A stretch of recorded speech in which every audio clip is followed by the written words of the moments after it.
Frustração, né? Essa acho que foi a grande palavra lá desse empate, palavra infelizmente de ordem, nesse empate com o Atlético, mas a gente fazer uma avaliação geral dos jogadores, olhar a tabela, e eu acho que eu já posso adiantar para vocês que, claro, muito embora tenha tido essa frustração, mas esse empate também não revela uma tragédia, principalmente considerando aí a nossa trajetória recente, tá? Mas bora primeiro dar uma olhada aí, dar uma passeada para ver como é que foi a história do jogo e depois a gente fala sobre essas projeções e sobre a tabela de Paysandu 1, Atlético também 1, né? O time entrou aí basicamente com uma escalação que não tinha muitas surpresas, né? Thales e Maurício no miolo, Gabriel no gol, os dois lateral Brian e Heverson, o nosso meio formado por Ronaldo Henrique, Anderson, Denner e o ataque Marlon, Diogo e Garcês, né?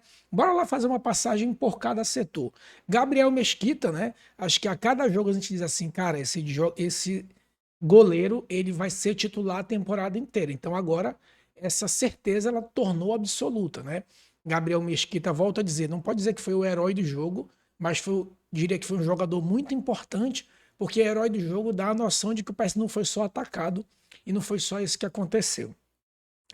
O nosso miolo de zaga diria que foi uma atuação regular, eu diria regular porque é aquela história, né, pessoal? A gente tem que considerar também a qualidade do adversário. Não é que o Paysandu ia chegar lá e ganhar do outro time, né? Porque do outro lado também tinha um adversário qualificado.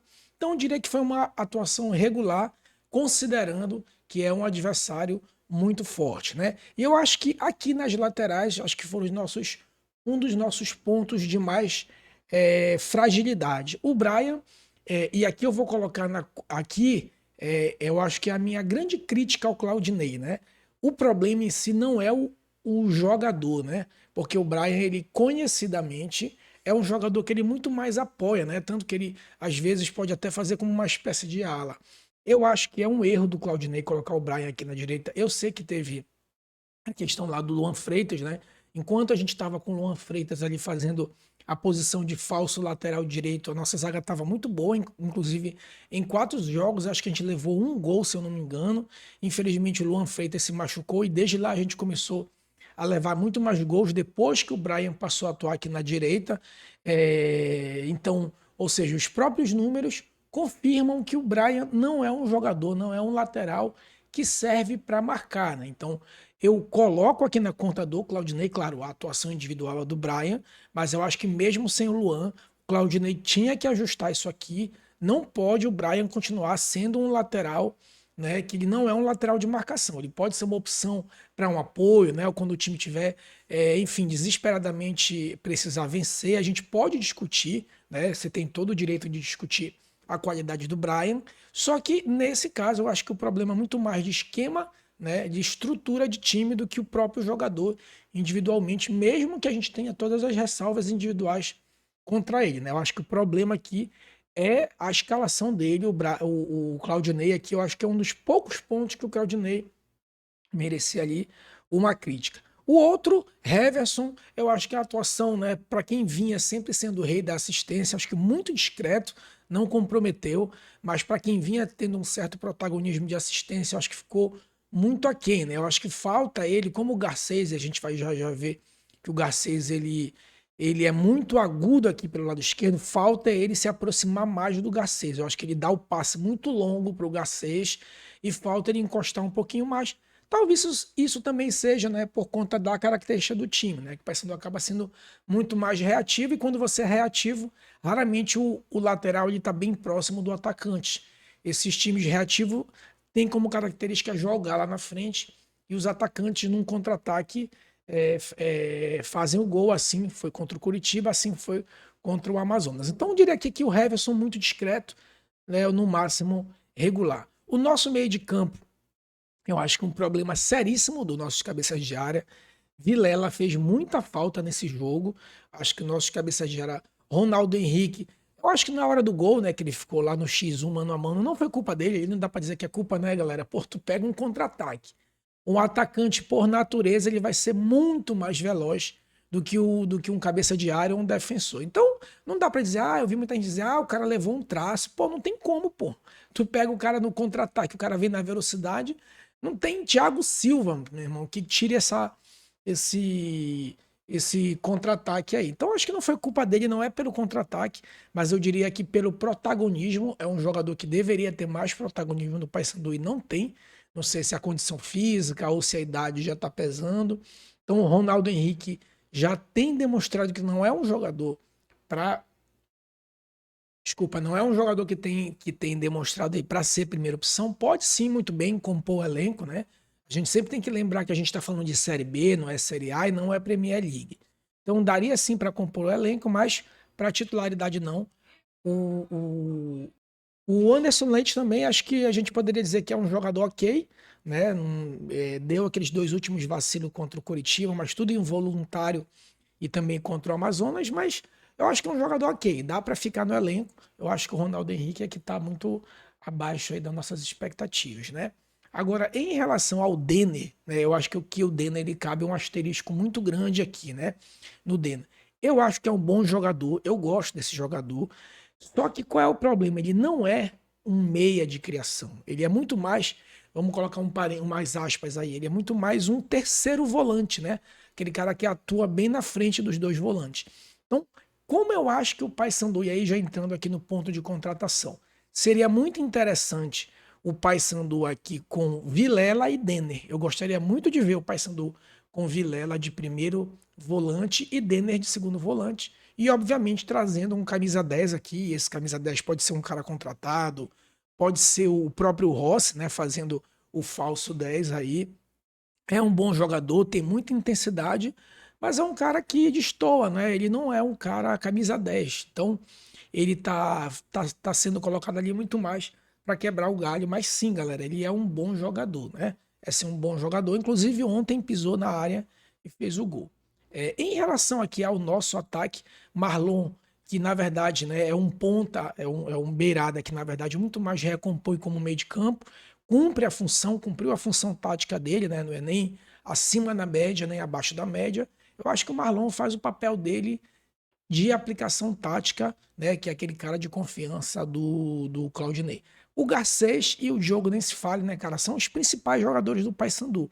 Como o Paysandu não tem um meio de campo que sai conduzindo a bola e tocando, qual é a jogada do Paysandu? Rouba a bola, joga lá no Garcês, o Diogo faz a parede e toca pro Garcês. Ou faz uma ligação direta pro Garcês, e o Garcês, deixa eu aumentar aqui, aqui pronto, aumentou. E o Garcês, por sua vez, no X1 é muito bom, né? Então, infelizmente, o Paysandu só tem essa jogada, ou joga no Diogo e o Diogo faz a parede, ou faz a ligação rápida no Garcês, que no 1 contra 1, né, ele é mortal. Infelizmente, teve 3 oportunidades ontem, não conseguiu colocar nenhuma para dentro da área, mas ganhou 3 oportunidades ali que poderia ter saído gol, né? Então, eu acho que no geral, né, os reservas que entraram também não fizeram muita diferença. O Edilson entrou para tentar cobrir ali a avenida que estava o Brian, né? E isso de uma certa forma surtiu um pouco de resultado, porque o Edilson tentava apoiar um pouco mais, sem muito sucesso, mas acabou empurrando muito mais o nosso lado direito e o lado esquerdo deles, né? O Maxi estava caindo muito pela esquerda, em cima do Brian, então o lado esquerdo do Atlético, lado direito nosso, então serviu muito mais para empurrar, depois ele foi substituído. O Vini Faria e Marcelinho meio que confundiram as posições, né? Porque o Vini entrou para cair na direita aqui no lugar do Marlon e depois entrou o Marcelinho e meio que ficou muito empilhado de atacante, né? Natural, faz parte naquele ato desesperado de tentar desempatar. André Lima já entrou ali na casa dos 40, né? Não contribuiu muita coisa. O Martins, eu acho que ele dá sim muita consistência ali, como um primeiro volante, acho que foi interessante para poder segurar, né? A gente não pode esquecer que a gente quer fazer o 2-1, mas o adversário também quer fazer. Então foi interessante ele colocar aqui para bloquear, né, a subida sobretudo do David Braga lá, um camisa 10 que não foi tão bem ontem, mas tu vê que é um cara que tem muita qualidade, né? Então, eu acho que esse foi o panorama. Claudinei, eu acho que escalou bem dentro do que ele tem. Eu acho que ainda continua sendo um bom treinador. Só faço aquela ressalva lá em relação ao Brian. Mas, no geral, eu acho que foi, sim, né? Uma escolha, né? Escolhas dele aí interessante. Bora só dar uma olhadinha como é que ficou aqui a tabela, ó. Tá aí a tabela, né?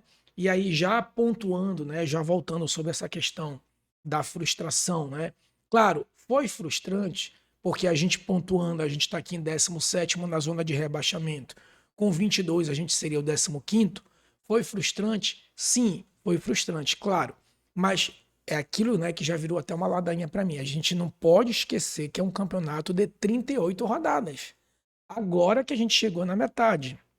E lembra, há 8 jogos atrás, a gente estava na lanterna e a 6 pontos de sair do Z4. Hoje a gente está na beira do Z4 e a 3 pontos do 13º colocado.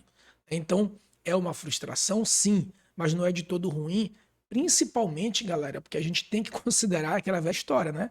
A gente não estava jogando sozinho, sem goleiro, ou com 11 jogadores qualquer. O time do Atlético é muito bom. Eu diria até que foi o melhor time que o Paysandu enfrentou. Né? Foi até mais difícil do que o próprio Atlético Paranaense no Mangueirão. Né? Time muito bem organizado, cara, jogadores com muita qualidade ali. Aquele Wellington Torrão, o Maxi, o David Braga, que nem fez uma boa partida ontem, mas é um cara que é aquele 10 clássico, sabe? Aquele classudo que joga de, de queixo erguido, né? Olhando sempre tendo aquela visão panorâmica que um passe tem a possibilidade de deixar um cara no gol, dar um toque curto pro lado e chuta. Então é um time de muita qualidade, cara. É aquilo que eu sempre falo.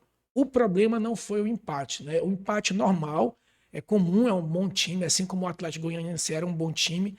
O empate dentro de casa, né? Mesmo na Curuzu é comum. O problema não é isso, né? O problema é que a gente ficou 11 partidas sem vencer. Então, ficando 11 partidas sem vencer, meu amigo, se cair o Real Madrid, se cair o Chelsea, o Bayern dentro da Curuzu, a gente vai ter que dar os nossos pulos de vencer, né? Vai ter que dar esses pulos de vencer, porque 11 rodadas sem vencer acaba tendo essa imposição, todo jogo vai ser essa agonia. Então, esses 19 jogos, depois eu vou gravar um vídeo fazendo um panorama sobre o primeiro turno, mas já adiantando, todos os 19 jogos vão ser essa agonia, vai ser jogo disputado e eu espero que desses 19, que lá no máximo a gente se agonia, a gente fique até o 16º, né? Sobre a questão de subir, a gente ainda vai falar sobre isso. Agora as coisas vão se distanciando um pouco mais, claro, agora está um pouquinho mais difícil, não é de todo impossível, mas vai ficando um pouquinho mais difícil. Mas a minha projeção para pelo menos de tabela, considerando esse retrospecto anterior e uma possibilidade de contratação não é de todo ruim, mas isso vai ficar aí para um outro vídeo. Beleza, meus amigos? Não se esqueça, por favor, de dar teu like, curtir, comentar e compartilhar. Isso é importante porque dá mais alcance para o canal, me incentiva a te entregar aqui mais conteúdo, beleza? E você, gostou aí do resultado? Achou frustrante? Acha que a gente tem chance? Eu acho que a gente tem bastante chance de pelo menos terminar no campeonato como foi ano passado ali, de meio de tabela, né, com umas 2 rodadas de antecedência, isso falando de uma realidade, né, de uma realidade com dificuldades agora de contratação. Agora, quem sabe a gente não contrate bem e possa projetar um sonho um pouquinho maior ainda. Beleza? Forte abraço e até a próxima.